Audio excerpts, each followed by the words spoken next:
Let me also separately talk about a separate funding that I know the chairman of the Rules Committee just spoke to you a moment ago, and that is the demining and operations that not only affect Nagorno Karabakh, but other areas where people are at risk. This deals clearly with non-proliferation, anti-terrorism, and demining to related NADAR programs in the fiscal year 2021 appropriations.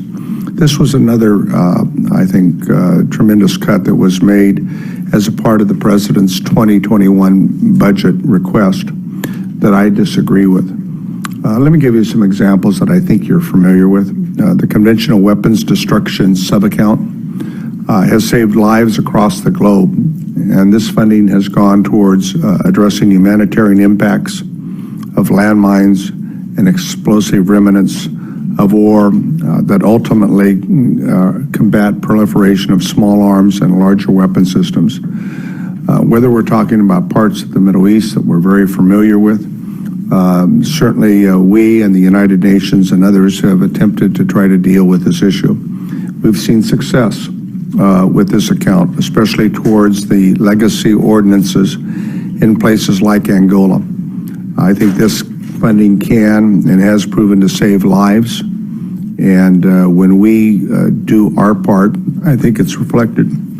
Other places around the globe are in desperate need of funding, spanning from Vietnam to the republic I said is Nagorno Karabakh, which is very important to many of my constituents who are of Armenian background.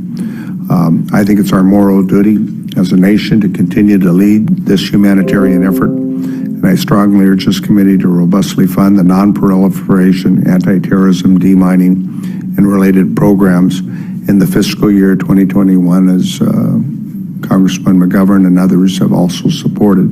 These programs are critical across the globe as we try to strive for peace and democracy, as we try to stabilize troubled areas. That concludes my testimony. Thank you very much. I remember my trip to Nagorno Karabakh. You've been there. Yes. Quite a few years ago. It was an experience I will never forget.